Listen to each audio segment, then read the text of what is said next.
Hola, soy la Basmati y de nuevo con vosotros. Hoy os voy a hablar de un arquitecto que es un genio. Así, no me corto ni tres. Se llama Shin Takamatsu y lo he titulado Steampunk. Lo podría haber titulado de cualquier otra forma. Es un señor que tiene 70 y tantos años, que tiene un currículum abigarrado, que forma parte, como si dijéramos, de la Academia de Arquitectura norteamericana, la inglesa y la japonesa y la alemana. O sea, quiero deciros que está muy tenido en cuenta, qué mal suena, que es tenido en cuenta dentro de lo que son las profesionales a nivel mundial, de las primeras naciones. Y sin embargo es muy curioso porque podía haber puesto otro título como, yo que sé, El Rebelde o el tal. Y aunque él realmente, he encontrado un vídeo precioso de un tal Carmelo, Mi Día Libre o algo así se llama, hablando de Shin Takamatsu, que lo he puesto en el, gracias Carmelo, si me ves, que lo he puesto en mi blog, o sea, lo he puesto entero así porque es el que me ha abierto los ojos, porque yo estaba, digamos, vagabundeando, como hago muchas veces por internet, sin entender demasiado a este hombre, y lo que pasa es que este vídeo investiga su figura en 4 obras de arte, que es cuando trabaja como proyectista, que está muy, muy influido por el manga y por lo que es un lenguaje japonés occidentalizado, ya mestizado totalmente, pero un discurso propio. Y ahora os contaré un poquito lo que es la síntesis. Él se centra en lo que si dijéramos, es como si dijéramos los centros comerciales que hace, una consulta que hace, no, 2 consultas que hace para un dentista que son una pasada de bonito. Y bueno, de 4 piezas que toma como piezas maravillosas, originales, que han pasado la historia de la arquitectura, pues 3 han sido demolidas. Y es que es curioso porque Japón realmente, en el caso español, nos lleva 50 años.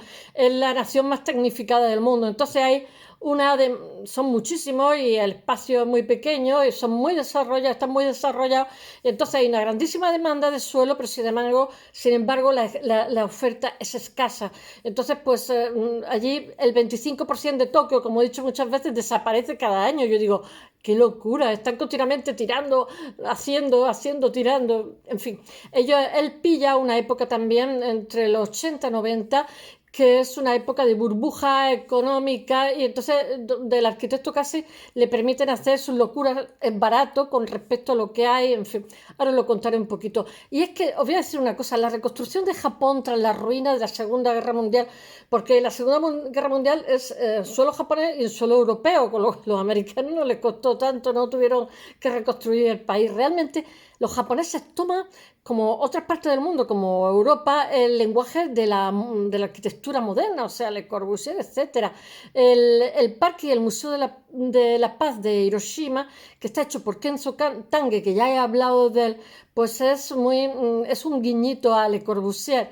Y realmente, pero en los 60 el propio Tange se separa totalmente ya. Yo creo que antes de los 60, un poquito antes de los 60, porque ellos están ocupados militarmente por los norteamericanos hasta entrados los 50, y claro, pero ellos tienen un milagro económico como lo tienen también los alemanes. Ellos se separan realmente de la fuente europea para mostrar yo diría que occidental, para mostrar un modernismo con características japonesas. En sus proyectos, él es genial cuando hace esa especie de membranas, esa cosa rara en las Olimpiadas de Tokio. Él ya está fijándose en las casas japonesas, está tomándolas de referencia. Ellos tienen una tradición alucinante, maravillosa. Él ha pasado la historia, está en los sellos, bueno, ha pasado la historia dentro de lo que es Kenzo Tange, dentro de lo que es Japón y el resto del mundo. Es un bestial, porque no solamente es un diseño arquitectónico, sino también es un diseño de ingeniería, sí, es maravilloso simplemente. Bueno, en 1970 tiene unos discípulos que también os he hablado de él, que son Arate Sosaki, Fumishiko Maki y Kisho Kurokawa. Y entonces ellos ya están siguiendo la vía que ha abierto su maestro, que es la primera vanguardia arquitectónica japonesa, que es el metabolismo. Es la interpretación de la arquitectura en oposición a las ideas occidentales. Yo creo que no es oposición, sencillamente es que ellos la referencia la toman de ellos mismos, pero ellos han absorbido lo que es la arquitectura occidental. Y mientras que Le Corbusier habla de las máquinas de vivir, los japoneses realmente conciben la arquitectura como parte de un organismo vivo, donde hay células que nacen y células que mueren. Lo de las células que mueren está muy bien. Es muy curioso porque para ellos no puede decir esta casa ha sido demolida. Eso lo cuenta Carmelo en su vídeo, pero me ha encantado. Porque ellos son como rudos en las formas, pero son... no, son rudos en la actuación, pero refinados en las formas, ¿no? Entonces ellos, tú no puedes decir casa demolida, el 25% ha sido demolido, no existe. It doesn't exist. En fin, nos queda la fotografía. Pero ellos conciben yo creo que es la época también del estructuralismo, porque yo vengo de filología, los morfemas, los fonemas y todo eso, también su importancia es por el lugar que ocupa, por lo que son o por lo que no son, pero también se habla de la lengua como algo vivo, en el cual se introducen unos términos, otros desaparecen, etcétera. Pero viene de los rusos de principios de siglo, aunque los franceses se quieran colgar medallas. Bueno, que conciben en fin, la construcción como un organismo vivo, como partes que nacen, mueren, total, y que pueden ser reemplazadas. Y ahí seguimos. Y entonces surge lo que es el concepto de metabolismo, porque resulta que Kenzo Tange hace como un proyecto para Tokio, y ha hablado 1000 veces ya de este tema. Y entonces, claro, Tokio está tan sobresaturado que entonces lo que piensa hacer es una ciudad por encima de la ciudad. Y la verdad es que nunca se lleva a hacer eso, pero sin embargo esa idea cambia totalmente la arquitectura e influye muchísimo y hará que Sosaki, etcétera, van a hacer todavía cosas mucho más interesantes, pero que todo parte de esta vía metabolista que hable, ya no sé lo que digo, que abre Kenzo Tange. Bueno, en los 80 el boom económico japonés está en lo más alto, no quiero contaros. Bueno, y su economía lo que pasa es que hay una burbuja que me estoy quedando sin saliva, que infla los costes de los terrenos a precios realmente exorbitantes. Japón es que es otro planeta totalmente distinto, pero también es que trabajan y llevan una vida durísima y tienen un índice de suicidio. Yo lo siento mucho por los países desarrollados, pero son jaulas de oro, no me hagáis caso. Tiene unos precios tan exorbitantes que el costo de la arquitectura realmente resulta barato, porque y entonces los arquitectos se pueden dedicar a experimentar. Él experimenta, yo he visto como la casa de cerveza, que también en la misma época Philip Stack, están luchando por ver quién la hace más original, ¿no? Y ella hace una casa de cerveza que se llama Kirin, que la he puesto ahí, súper original, un edificio donde hay un restaurante, después hay como 2 o 3 plantas que se dedican a proyecciones de vídeo, performance, exposiciones, etcétera. O sea, espectacular. Pues bueno, en 2008 la tiraron. No existe, no se puede decir la han demolido, que está feo, en japonés es como muy vasto. Bueno, entonces ellos pueden experimentar muchísimo, pero ya están experimentando con un discurso propio. Es una época es como un paraíso del diseño, donde todo vale, sin límites, presupuesto creativo, etcétera. Bueno, en este contexto, ellos han tenido después recesión. Su recesión me río yo, al lado de la nuestra es nada.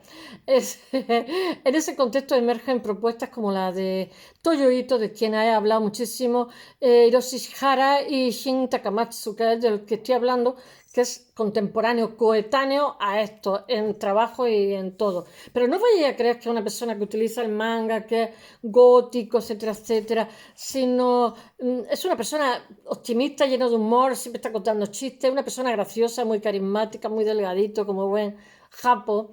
Y bueno, están todas cargadas de mucho simbolismo, de un lenguaje contemporáneo, realmente que se refleja en su propuesta, la sensación. Ellos tienen una sociedad que crece muchísimo, que es maravillosa, pero también es muy caótica y con un precio humano también muy fuerte, porque tienen muchísimas víctimas de suicidios anuales, suicidios jóvenes y de muertes por fatiga. Bueno, pero no vamos a ponerle defectos, quisiéramos nosotros una sociedad como la japonesa, ¿no?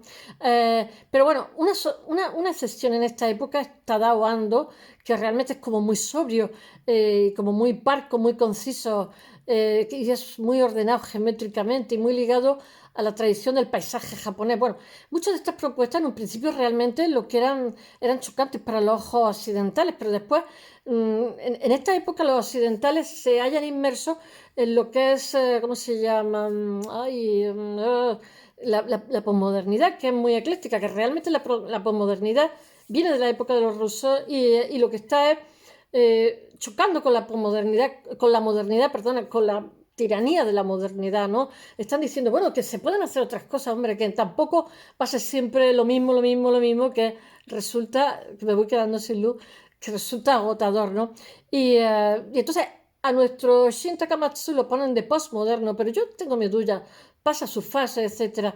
Y bueno, estos arquitectos realmente han ido madurando hasta dar como más solidez a sus conceptos. Y, en fin, y en Occidente realmente lo que ha tenido es una mentalidad más abierta para entender e incluso acoger estas nuevas ideas con bastante entusiasmo.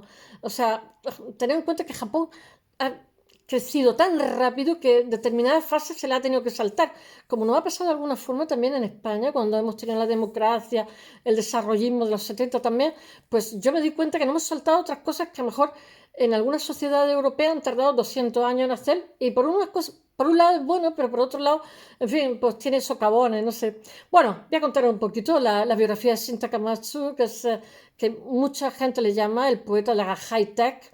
Yo he puesto en inglés, he puesto ese título, el poeta de la high-tech, y para otros es la causa realmente de haber desgraciado el perfil tradicional de Kioto, porque sus obras son muy atrevidas, sus proyectos son como muy futuristas, muy manga, en fin, son, yo que sé, parecen transformes. Hay algunos edificios, proyectos suyos parecen transformes, es graciosísimo, a mí me ha encantado.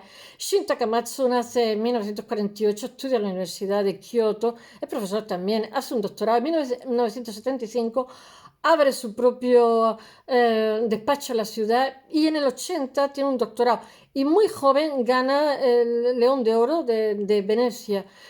O sea, que es bastante precoz en todo lo que son sus proyectos. Es muy osado, ¿eh?